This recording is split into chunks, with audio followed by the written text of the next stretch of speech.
क्षेत्रीय राजवंश क्या था? नागवंश, यही था ना। और नागवंश का कैसे स्थापना होगा ये हम लोग पढ़ेंगे। पर झारखंड में नागवंश से पहले जो राजवंश चलता था उसका नाम था मुंडा राजवंश। वो राजवंश नहीं था, मुंडा शासन व्यवस्था था। कौन सा व्यवस्था? मुंडा शासन व्यवस्था। ध्यान दीजिएगा, क्या कह रहे हैं हम लोग? मुंडा शासन व्यवस्था, मुंडा एडमिनिस्ट्रेटिव सिस्टम, मुंडा शासन व्यवस्था। एक्चुअल में कहानी क्या था? तो कहानी पे ध्यान देते हैं। हम लोग क्या जानते हैं कि मुंडा शासन व्यवस्था एक लोकतांत्रिक शासन व्यवस्था थी। लोकतांत्रिक मतलब डेमोक्रेटिक। राजा को लोगों के द्वारा चुना जाता था, है ना। पूरा आप लोग को जब मुंडा जनजाति पढ़ा रहे थे तो मुंडा शासन व्यवस्था के बारे में पढ़ाए हैं ना। तो ये कैसी शासन व्यवस्था थी? लोकतांत्रिक। लोकतांत्रिक मतलब डेमोक्रेटिक टाइप का, जनतांत्रिक भी बोल सकते हैं। चुना जाता था, ये नहीं कि राजा का बेटा ही क्या बनेगा, राजा बनेगा। फिर हम लोग क्या बताए थे आपको कि ये जो शब्द है मुंडा, इसका मतलब ही क्या होता है? विशिष्ट व्यक्ति, स्पेशल पर्सन होता है ना, विशिष्ट व्यक्ति होते हैं मुंडा जी।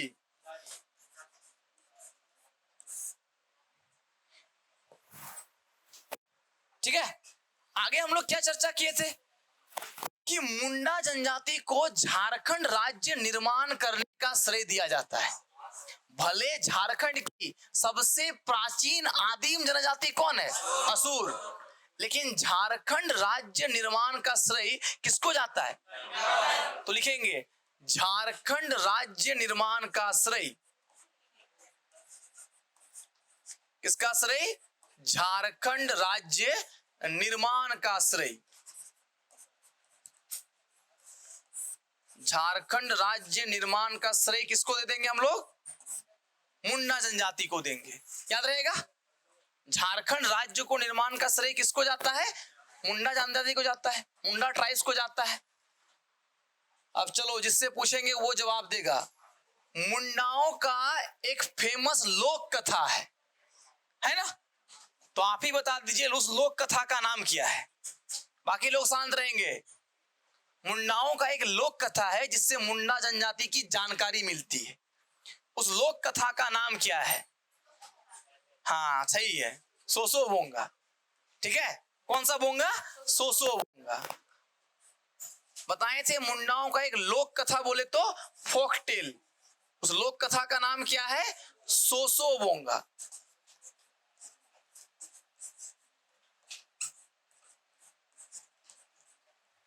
क्या नाम दिए इसको हम लोग? सोसो बोंगा। याद रहेगा। ये सोसो बोंगा किसके फॉर्म में था? बैलेड के फॉर्म में। बैलेड क्या होता है? कहानी को जब कविता गीत के रूप में सुनाते हैं तो वो बैलेड हो जाता है। इसी में कहानी सुनाए थे कि मुंडाओं के प्रथम नेता हुए ऋषा मुंडा। उसको ऋषा, रीता, ऋचा कुछ भी नाम दे देता है। प्रथम नेता कौन हुए? ऋषा मुंडा। मुंडाओं के प्रथम नेता ऋषा मुंडा। यही ऋषा मुंडा सिंह बोंगा का स्वप्न आया था और अपने सोना लेकर दिशुम और सोने की देश की खोज करते करते कहां पहुंचा? स्वर्ण रेखा नदी। और कहा कि हम लोग को चेक करना होगा कि सिंह बोंगा का आदेश है कि नहीं है। और एक सफेद मुर्गा को छोड़ देता है कि अगर सफेद मुर्गा सुबह जिंदा आया तो हम लोग यहीं पे रहेंगे, और अगर मुर्गा नहीं आया तो हम लोग यहाँ से आगे बढ़ जाएंगे। यही लोग कथा था। तो मुर्गा जिंदा आया और ऋषा मुंडा ने क्या डिसाइड किया कि यहीं पे स्टार्ट करेंगे, और जंगलों को साफ करना स्टार्ट किया। और मुंडा लोग अपने परिवार को क्या कहते हैं? खूंट। तो इस मुंडा परिवार के द्वारा साफ किया गया जमीन क्या कहलाया? खूंट कट्टी भूमि। कैसी भूमि कहलाई? खूंट कट्टी भूमि।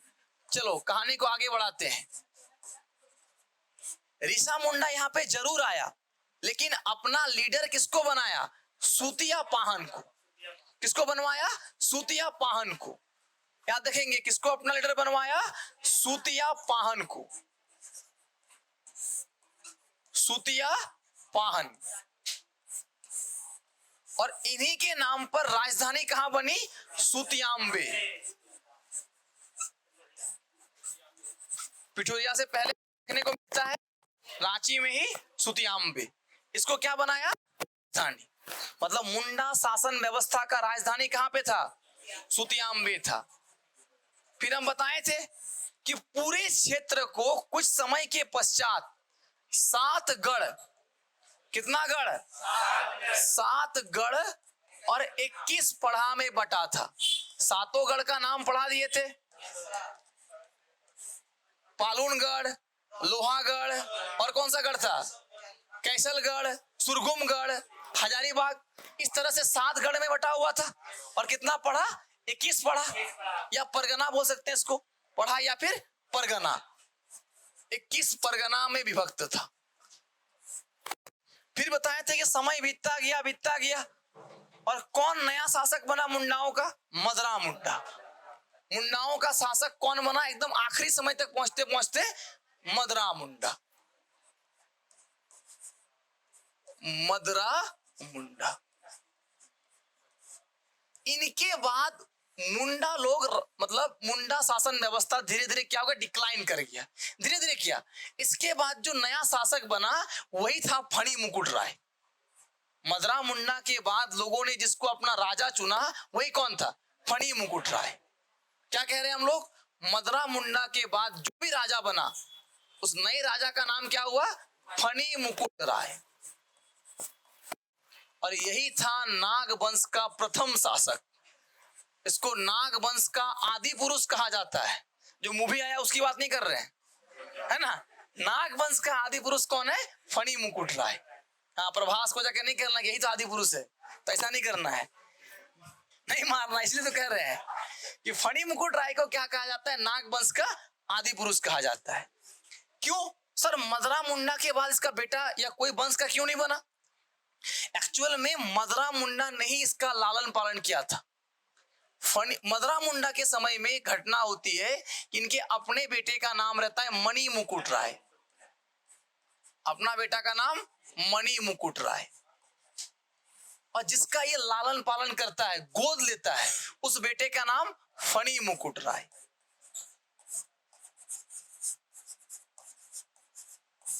कौन सा राय? फणी मुकुट राय। फणी मुकुट राय के बारे में कहा जाता है कि इसका ओरिजिनल में जो पिता थे, पिता कौन थे? Pundarik Nag. Very good. Actual में इनके पिता कौन थे? पुंडरीक नाग। सर पुंडरीक नाग मतलब ये एक्चुअल में सांप थे। एक्चुअल में इच्छाधारी क्या थे? नाग थे। जैसे अभी इच्छाधारी नागिन होता है, वो क्या थे? इच्छाधारी नाग थे। महाभारत काल में घटना होता है, आप लोग देखे होंगे, एक राजा होता है, क्या नाम उसका? राजा, महाभारत काल के फेमस राजा थे जो पांडवों के ही वंश के थे। हाँ, राजा परीक्षित, बिल्कुल सही। कौन थे? राजा परीक्षित।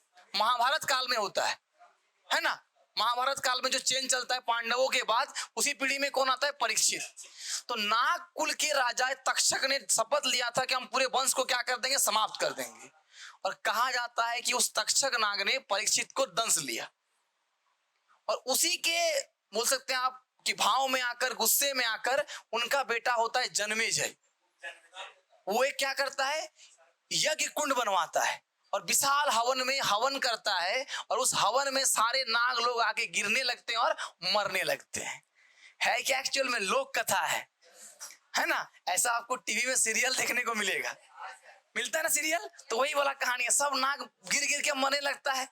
उसी में से एक नाग है जो बच जाता है और पृथ्वी लोक में आ जाता है। उसका नाम क्या था? पुंडरीक नाग। महाभारत काल में झारखंड को क्या बोला गया है? यानी उसी का क्षेत्र था पुंडरीक नाग। तो पुंडरीक प्रदेश, ये पुंडरीक नाग लंबे समय तक पृथ्वी में रहता है, और इनका विवाह पार्वती नामक एक कन्या से हो जाता है। एक ब्राह्मण कन्या रहती है यूपी का, उत्तर प्रदेश की एक ब्राह्मण कन्या पार्वती से हो जाता है। क्या कह रहे हैं हम लोग? पुंडरीक नाग का विवाह किससे होता है? उत्तर प्रदेश के एक ब्राह्मण कन्या पार्वती से होता है। ये सब लोक कथा है। लोक कथा में गाय बकरी भी बात करता है ना? सांप भी बोल सकता है, पक्षी भी बात कर सकता है, क्योंकि ये क्या है? लोक कथा है। लोक कथा में पेड़ को गुस्सा भी आ सकता है, कुछ भी हो सकता है, ठीक है। पढ़ते होंगे अभी नागपुरी खोटा में लोक कथा, उसमें सांप भी बोलेगा, शेर भी बात करने लगता है, पक्षी भी, पेड़ भी। पेड़ काटने गया तो बोला हमको काटो मत, मेरा भाई लोग परेशान हो जाएगा। तो कुछ भी कहानी आ सकता है। चलो इधर इधर लोक कथा में देखते हैं। ये पुंडरीक नाग के पत्नी का नाम पार्वती, जो उत्तर प्रदेश के एक ब्राह्मण कन्या है। इन दोनों का विवाह होता है। जब देवी पार्वती जी हमारे गर्भवती रहते हैं तो ये लोग जगन्नाथ धाम की यात्रा करने के लिए कहाँ जाते हैं? उड़ीसा। जगन्नाथ धाम यात्रा करने के लिए कहाँ निकल पड़ते हैं? उड़ीसा। कि चलो उड़ीसा का भ्रमण करके आते हैं। इसी दौरान एक घटना होता है कि अचानक से जो सुतियांबे वाला इलाका जब पार करके जा रहा था, पिठोरिया वाला क्षेत्र, अचानक से किसी कारण से पार्वती को पुंडरीक नाग का जीभ दिखाई पड़ता है। और सांपों का जीभ कैसा होता है? कटा हुआ रहता है, दो साइड में रहता है। और किसी कारण से वो अपने रूप को कंट्रोल नहीं कर पाता। ऐसे सीरियल में देखते हैं पूर्णिमा या अमावस्या के समय नागिन अपना रूप बदल लेता है, वैसे नाग भी क्या हो जाता है? रूप बदल जाता है, अपना असली रूप में आ जाता है। और इस रूप को देखने के बाद इनको झटका तो लगता है, इस दौरान इसको लिवर पेन स्टार्ट हो जाता है। और वहीं पर प्रसव पीड़ा स्टार्ट होने के बाद एक बच्चे को ये क्या देता है? जन्म देता है। उस दौरान ये देखता है कि मेरा रूप आ चुका है, तो ये पानी में जब मार देता है, एक तालाब में कूद जाता है। तो कुछ समय के बाद देखता है कि एक बच्चे का तो जन्म हो चुका है, और उसकी माता क्या हो गई है? मृत्यु हो गई है। पार्वती की उस दौरान मृत्यु हो जाती है। अब ये अपने नाग रूप में से इंसान रूप में आ ही नहीं पा रहे थे, और बच्चे को घेर के ये खड़े थे। उसी रास्ते से लोग पार हो रहा था। ये अद्भुत घटना है कि एक बच्चा रखा हुआ है, उसको सुरक्षा कौन दे रहा है? नाग दे रहा है। खबर किसके पास जाएगा? महाराज के पास। महाराज कौन? मदरा मुंडा। तो मदरा मुंडा उस बच्चे को गोद ले लेता है। लेकिन लोगों के मन में कहानी तो रहा ना कि इस बच्चे को संरक्षण देने वाला कौन था? एक नाग था। तो लोगों ने कहा कि ये कौन सा नाग है? पुंडरीक नाग है। महाभारत काल के विशाल शक्तिधारी इच्छाधारी नाग है। क्या नाम है? पुंडरीक नाग। जब ये बच्चा बड़ा होते रहा, किसके साथ? मणि मुकुट के साथ। जब यहाँ के लोगों का, क्योंकि लोकतांत्रिक व्यवस्था था, देखे ना हम लोग कि मुंडा शासन कैसा था? लोकतांत्रिक। जब राजा चुनने का बारी आया तो लोगों ने अपना राजा किसको चुना? फणी मुकुट राय को, मतलब बाहुबली को। भल्लाल देव की जगह किसको चुना गया? बाहुबली। ऐसे भी याद रख सकते हैं कि मणि मुकुट को लोगों ने राजा नहीं चुना, राजा किसको चुना? फणी मुकुट को। कि लोगों के मन में ये आस्था था कि इनके ऊपर किसका हाथ है? नाग वंश का हाथ है। पुंडरीक नाग जो कि इच्छाधारी नाग है, इसके क्या है? पिता है। और तभी राजा कौन बने? फणी मुकुट राय। बात समझ में आया? ऐसे हम लोग क्या कहेंगे? नाग वंश का आदि पुरुष। नाग वंश का आदि पुरुष। अब बहुत लेट हो चुका है, इसलिए आगे की कहानी हम लोग अगले एपिसोड में जानेंगे, ठीक है। मदरा मुंडा क्या कहलाएगा? मुंडाओं का अंतिम नेता। पहला नेता कौन था? ऋषा मुंडा। तो मुंडाओं का अंतिम नेता कौन कहलाएगा? मदरा मुंडा। ये अंतिम नेता कहलाएगा। और ये क्या कहलाएगा? नाग वंश के संस्थापक। नाग वंश के संस्थापक कहलाएंगे, ठीक है। हाँ, टू बी कंटिन्यूड। अब हम लोग अगले एपिसोड में कहानी को देखेंगे। चलिए, क्षेत्रीय राजवंश, उसमें सबसे क्या स्टार्ट किए थे हम लोग? नागवंश स्टार्ट किए थे ना। चलो, क्या कहानी स्टार्ट ही किए थे ना? नागवंश का कहानी स्टार्ट किए थे। ओके, तो हम लोग बात कर रहे थे, ठीक है। हम लोग क्या बात कर रहे थे कि नागवंश का पहला शासक कौन? फणी मुकुट राय। हाँ, क्षेत्रीय राजवंश में पहला क्या स्टार्ट किए थे? नागवंश। और नागवंश का पहला शासक कौन? फणी मुकुट राय। फणी मुकुट राय। इनके पिताजी का नाम पुंडरीक नाग। इनके माताजी का नाम पार्वती। माताजी का नाम पार्वती। इनका लालन पालन किसने किया? मदरा मुंडा। मदरा मुंडा ने इनका लालन पालन किया। यानी इसी को हम लोग क्या कहते हैं, नाग वंश का संस्थापक, फाउंडर ऑफ नाग डायनेस्टी, नाग वंश का संस्थापक। और क्या कहते हैं इसको, आदि पुरुष, नाग वंश का आदि पुरुष। क्या कहते हैं इनको, नाग वंश का आदि पुरुष। और क्या नाम दिए, संस्थापक, founder of Naga dynasty. Okay, और किस नाम से जानते हैं, तो देखिए फणी मुकुट राय के बारे में कहा जाता है कि जब इनका राज्याभिषेक हुआ, कोरोनेशन, कब हुआ कोरोनेशन, 83 ईसा पूर्व, सॉरी ईस्वी में। क्योंकि हम लोग क्या जानते हैं, फणी मुकुट राय राजा कब बने थे, राजा कब बने थे, या फिर इनका जन्म कब हुआ था, प्रथम शताब्दी, फर्स्ट सेंचुरी। यहां ध्यान देना है, फणी मुकुट राय कब बना था शासक, प्रथम शताब्दी में, फर्स्ट एडी में। प्रथम शताब्दी मतलब फर्स्ट एडी, फर्स्ट एडी मतलब प्रथम शताब्दी की बात कर रहे हैं। फर्स्ट सेंचुरी सेकंड सेंचुरी चलता है ना, वो हम लोग प्रथम शताब्दी या फर्स्ट एडी बोलने का मतलब वही हुआ। अभी हम लोग क्या लिख रहे हैं, कौन सा साल चल रहा है, 21वीं सदी चल रहा है, लेकिन साल कहेंगे तो 2023। 2023 क्या, बीसी एडी, बीसी क्या चल रहा है, एडी चल रहा है ना, ठीक वैसा ही। तो प्रथम शताब्दी में किनका हुआ, फणी मुकुट राय राजा बने थे। और कहा जाता है कि इनका जन्म हुआ था 64 ईसा में, 64 ईस्वी में। किस ईस्वी में जन्म हुआ, 64 ईस्वी में। अब यहां बात आता है कि सर फणी मुकुट राय के बारे में जानकारी हमको कहां से मिलती है, तो जानकारी कहां से मिलती है, पहला पॉइंट देखिए, फणी मुकुट राय के बारे में जानकारी कहां से मिलेगी, तो पहला जो जानकारी मिलता है फणी मुकुट राय जी के बारे में, वो मिलता है, एक किताब है नाग वंशावली। किताब का नाम क्या है, नाग वंशावली। लिखेंगे, कौन सा किताब है, नाग वंशावली। और ये नाग वंशावली जो किताब है, इसको किसने लिखा था, बेनीराम मेहता। ये भी आपसे पूछ सकता है कि नाग वंशावली किताब किसने लिखा, तो किसने लिखा, बेनीराम महतो या मेहता लिख लीजिए, मेहता, बेनीराम मेहता। बेनीराम मेहता ने एक किताब लिखा नाग वंशावली। इससे हमको किसकी जानकारी मिलती है, नाग वंश की। इसके अलावा और भी हम लोग जानते हैं कि 1765 के बाद भारत का, सॉरी झारखंड का क्षेत्र भी किसके कंट्रोल में आया, अंग्रेजों का। और अंग्रेज लोगों में एक था लॉर्ड कार्नवालिस, वो क्या लेके आया था, स्थायी बंदोबस्त। लॉर्ड कार्नवालिस ने क्या लेके आया था, स्थायी बंदोबस्त। हाँ, तो जब स्थायी बंदोबस्त लॉर्ड कार्नवालिस आया तो पूछा कि जमीन किसका किसका है, जमीन का क्या दिखाइए, पट्टा दिखाइए।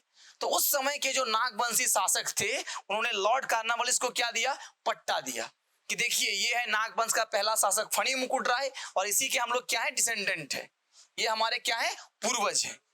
ठीक है, तो इन दो जगह से हमको किसके बारे में जानकारी मिला, फणी मुकुट राय के बारे में। आगे फिर आगे कहानी क्या है, तो आगे कहानी कुछ ऐसा है कि फणी मुकुट राय का कोरोनेशन यानी कि राज्याभिषेक कब होता है, राज्याभिषेक तो 64 ईस्वी में जन्म होता है, और कोरोनेशन होता है इनका 83 ईस्वी में। कब होता है, 83 ईस्वी में। कितने साल की उम्र में, जन्म 64, जन्म 64 ईस्वी में। टाइम पीरियड समझ पूछेगा तो प्रथम शताब्दी, एग्जैक्ट पूछेगा तो 64 ईस्वी। और इनका राज्याभिषेक कब हुआ, 83 ईस्वी में राज्याभिषेक। कितने साल की उम्र में, 19 साल हो रहा है ना, 19 ईयर्स में इनका क्या होता है, कोरोनेशन होता है, राज्याभिषेक होता है। किनका, फणी मुकुट राय का। जब इनका राज्याभिषेक हो रहा था, कोरोनेशन हो रहा था, उस समय उस सभा में मुंडा जाति के लोग तो रहेंगे ही, क्योंकि मदरा मुंडा के बाद कौन बना, फणी मुकुट राय, तो मुंडा तो रहेंगे ही। इसके अलावा उरांव जाति के लोग, इसके अलावा कौन रहेगा, असुर। कौन लोग? असुर लोग। और झारखंड में रहने वाले जो थोड़े बहुत नॉन ट्राइबल थे वो भी मौजूद थे, मतलब सदान बोलेंगे। क्या वर्ड कहेंगे हम लोग? सदान। तो अब फणी मुकुट राय केवल मुंडाओं का राजा नहीं बना, केवल मुंडा राजा नहीं बना, पूरे क्षेत्र का क्या बना? शासक बना। चाहे वो मुंडा हो, चाहे वो उरांव हो, चाहे वो असुर हो, चाहे वो सदान हो, सभी लोगों ने अपना राजा, अपना शासक किनको चुन लिया? फणी मुकुट राय को।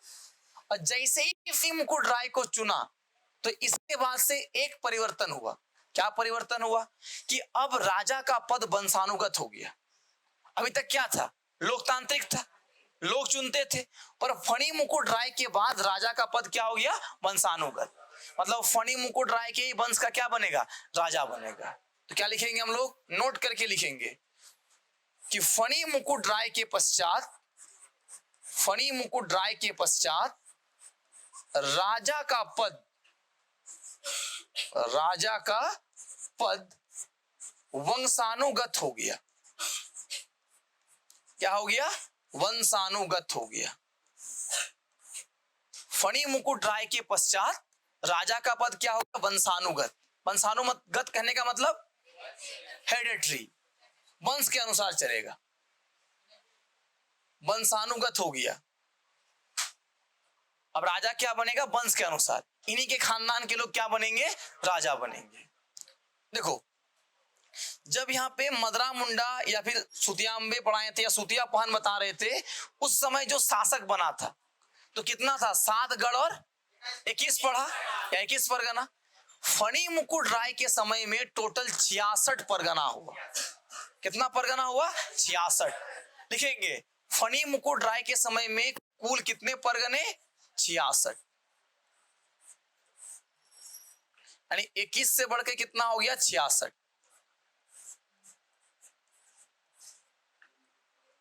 फणी मुकुट राय के समय में कुल परगना कितना हो गया? 66, 66।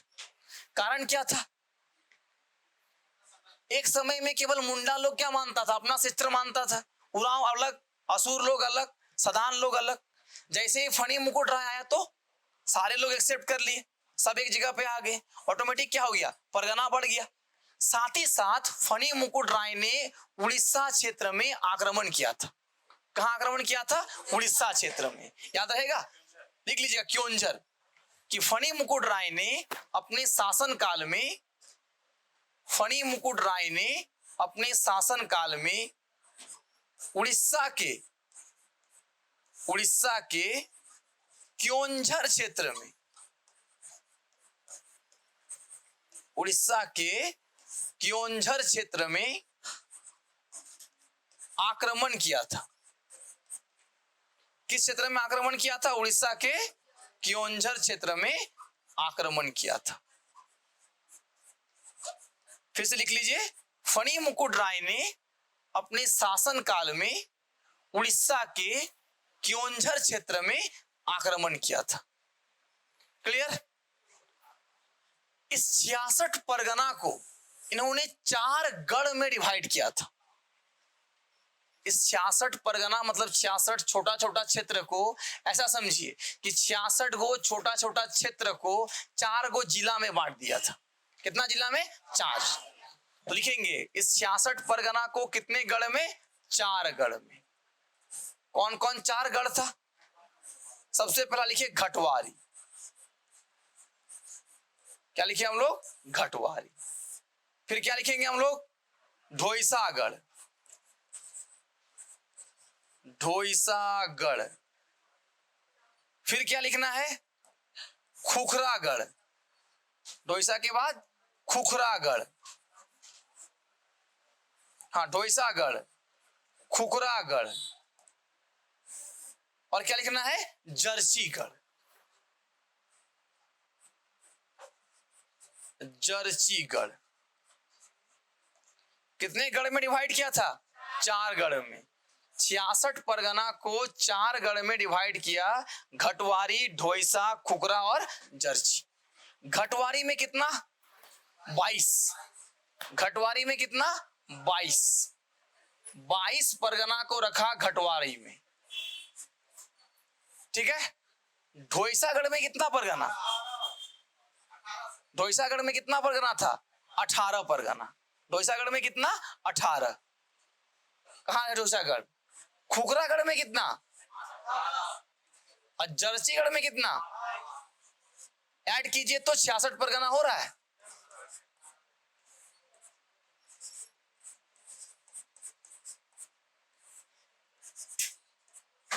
ऐड करो जल्दी से, 66 परगना हो रहा है कि नहीं, हो गया। यानी फणी मुकुट राय ने टोटल क्षेत्र को 66 परगना में डिवाइड किया और उसको कितने घर में बांटा, 4 घर, घटवारी, ढोइसागढ़, खुखरागढ़ और जर्सीगढ़। क्लियर। अच्छा, मुंडा लोग का जो राजधानी कहां पे था, सुतियाम्बे। यानी फणी मुकुट राय ने राजधानी को नहीं बदला, फणी मुकुट राय ने नागवंश की राजधानी कहां पे बनाया, सुतियाम्बे।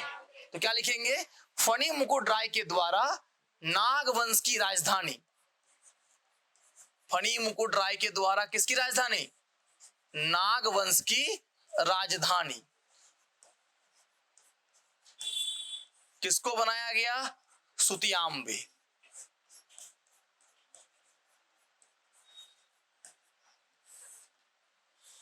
फणी मुकुट राय के द्वारा नागवंश की राजधानी कौन सी बनाई गई, सुतियाम्बे। यहां 2 क्वेश्चन आएगा, नागवंश का प्रथम राजधानी सुतियाम्बे, फणी मुकुट राय ने किसको राजधानी बनाया, सुतियाम्बे। क्वेश्चन दोनों आ सकता है कि नागवंश की प्रथम राजधानी या फिर फणी मुकुट राय ने किसको राजधानी बनाया, तो दोनों ही क्या हो जाएगा, सुतियाम्बे। चलो ये पॉइंट भी क्लियर है। ओके, अब नेक्स्ट पॉइंट, जब फणी मुकुट राय राजा बना, जब फणी मुकुट राय शासक बना, तो उन्होंने अपना दीवान बनाया, किसको, पांडे भवराय श्रीवास्तव को। लिखेंगे, हाँ जोर से बोलिए, हाँ कायस्थ जाति का था। क्या लिखेंगे हम लोग कि फणी मुकुट राय ने अपना दीवान, दीवान मतलब क्या होता है, एक तरह से कह सकते हैं आज के समय के लिए वो प्रधानमंत्री, क्या बोल सकते हैं हम लोग, प्रधानमंत्री या सलाहकार या सब कुछ काम दिखने वाला, है ना। तो दीवान किसको बनाया, बोलेंगे हम लोग, पांडे भवराय श्रीवास्तव को, पांडे भवराय श्रीवास्तव को,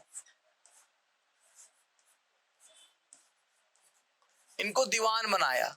और ये किस जाति के थे, कायस्थ जाति के। कौन सा जाति, कायस्थ जाति। पांडे भवराय श्रीवास्तव किस जाति के थे, कायस्थ जाति के थे। थोड़ा सा कहा था कि कच्छप वगैरह जो टाइटल लगाते हैं शायद उन्हीं में से कुछ आता है कायस्थ जाति के, वो ज्यादा जानकारी हमको है ही नहीं, है ना। बहुत सारा होता है, का टाइटल कच्छप हमको मिलेगा, आपको यहाँ पे एसटी कैटेगरी में भी कच्छप आते हैं। यस, झारखंड में एसटी कैटेगरी में बहुत सारे कच्छप लगाते हैं, है ना। हाँ, तो आगे बढ़ते हैं। तो पांडे भवराय श्रीवास्तव किस जाति के थे, कायस्थ जाति के थे। चलिए आगे बढ़ते हैं हम लोग। अब देखिए इसके आगे क्या जानकारी लेना होगा हम लोग को। तो इन्होंने राजधानी बनाने दिया किसको, सुतियाम को। और सुतियामे में उन्होंने क्या बनवाया, एक सूर्य मंदिर का निर्माण करवाया।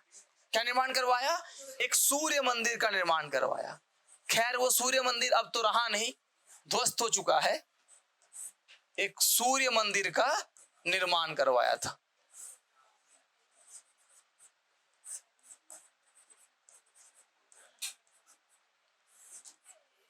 सूर्य मंदिर का निर्माण किसने करवाया, कहां पे करवाया, सुतियाम पे।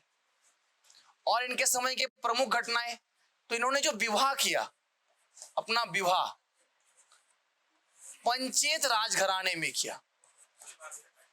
किस राजघराना में, पंचेत राजघराना में।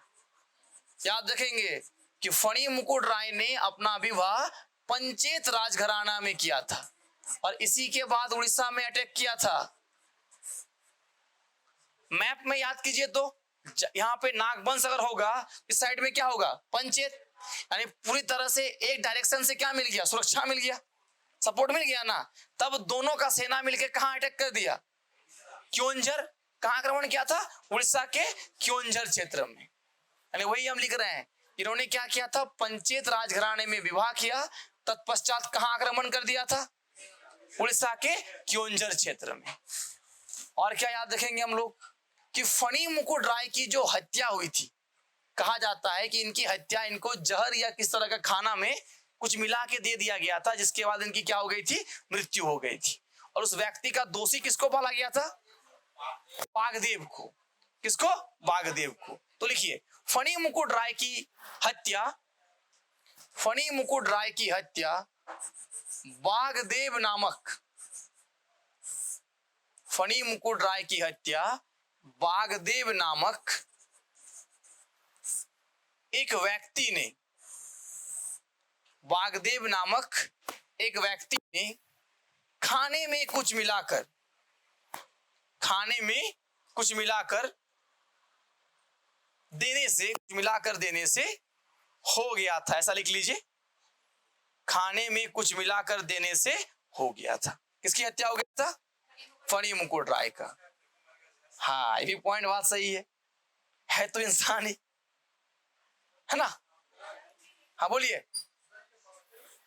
वो बागदेव सिंह नहीं, वो बागदेव सिंह नहीं जो किसका स्थापना करेगा? सरायकेला का या रामगढ़ का? रामगढ़ राजवंश की स्थापना भी कौन किया था? और अलग है, ये क्या है? अलग है। चेरो वाला भी नहीं है। एक नाम का 10 व्यक्ति हो सकता है, वैसे एक व्यक्ति कौन है? बागदेव। और बागदेव ने किसकी हत्या कर दी? फणी मुकुट राय की हत्या कर दी। तो ये कहानी किसके बारे में है?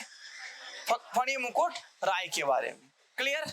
चलो, फणी मुकुट राय के बाद दूसरा राजा कौन बना? मदन राय, घट राय, ये लोग राजा बना। और उसके बाद राजा बना प्रताप राय। तो हमने क्या कहा था? जिनसे जुड़ा हुआ कुछ कहानी होगा उसी सवाल बनेगा ना। तो फणी मुकुट राय वंशानुगत हो गया, इनका बेटा लोग राजा बना, आराम से ऐश किया, मदन राय। उसके बाद कौन आया? घट राय, आराम से निकल पड़ा। फिर राजा कौन बना? प्रताप राय। क्या लिखेंगे हम लोग? प्रताप राय। प्रताप राय को नाग वंश का आप चौथा राजा कह सकते हैं। कितने नंबर का राजा? चौथा राजा, नाग वंश का चौथा राजा। और इनके समय में सबसे बड़ी चुनौती क्या थी कि इनके कंटेम्परेरी लगभग कौन थे? समुद्रगुप्त। ऐसा कहा जाता है कि प्रताप राय का समकालीन कौन था? समुद्रगुप्त। अच्छा, चेरो वंश में भी प्रताप राय पढ़ेंगे। पलामू का पुराना किला किसने बनाया था? हाँ, तो ये प्रताप राय और वो प्रताप राय एक नहीं है, अलग है। हम लोग अभी क्या देख रहे हैं? नागवंश। तो नागवंश के चौथा राजा प्रताप राय किसके समकालीन? समुद्रगुप्त के समकालीन माना जाता है इनको, समुद्रगुप्त के समकालीन। ये भी माना जाता है कि इन्हीं के कंटेम्परेरी, इन्हीं के आसपास में सिंह वंश का स्थापना हुआ था। किस वंश की स्थापना हुआ था? सिंह वंश, झारखंड में। प्रताप राय का उपलब्धि क्या था कि प्रताप राय ने पहली बार नाग वंश की या नाग डायनेस्टी की राजधानी को बदल दिया था। इन्होंने सुतियांबे से राजधानी कहां ले गया? चुटिया ले गया। लिखेंगे कि प्रताप राय ने नाग वंश की राजधानी सुतियांबे से कहां ले गया? चुटिया। और ये चुटिया कहां पे? रांची में। आज किस नदी के किनारे? स्वर्ण रेखा नदी के किनारे। यही है ना? किस नदी के किनारे है? स्वर्ण रेखा नदी। और यहीं पे एक ऐतिहासिक मंदिर अब कौन सा बन गया? सुरेश्वर धाम।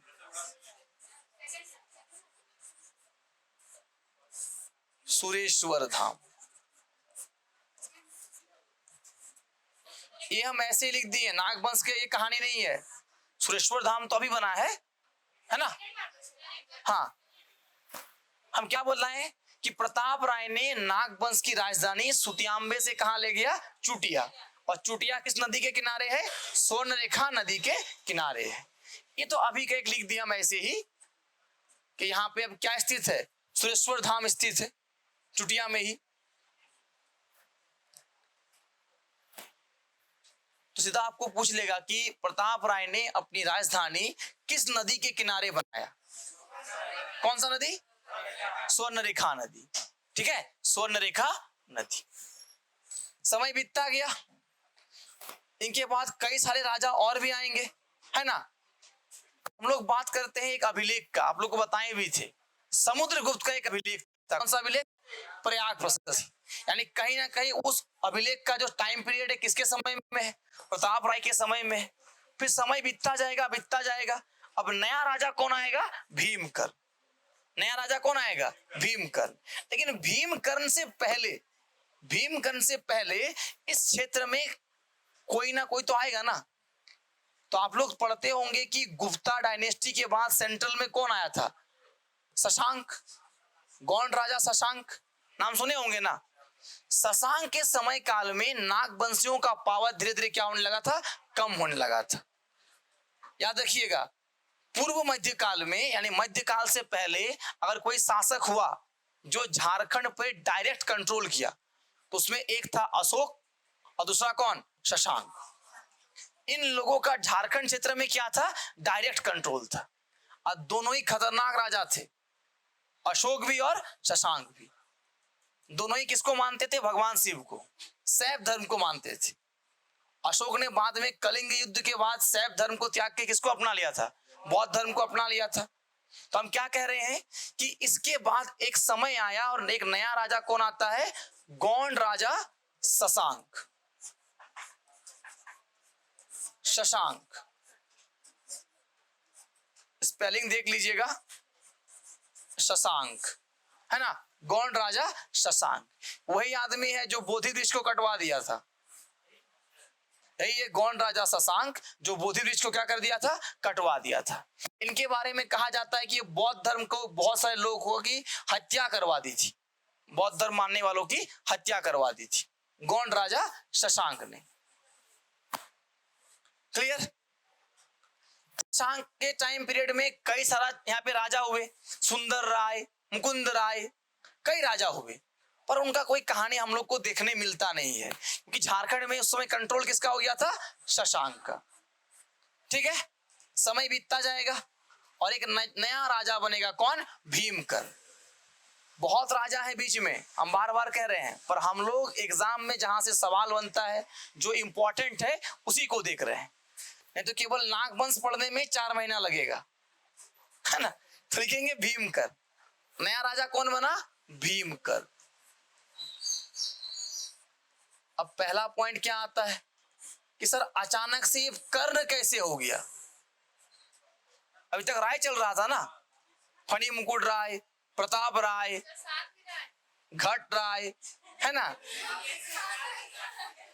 अच्छा, बस भीमकर्ण के बारे में बताएंगे, फिर हम लोग चंद्रयान 2 के बारे में, फिर चंद्रयान 3 के बारे में। 3 ना, ओके। कितना? 4 किलोमीटर। अच्छा ठीक है, तो हम लोग नेक्स्ट क्लास में पढ़ेंगे भीमकर्ण के बारे में। ओके।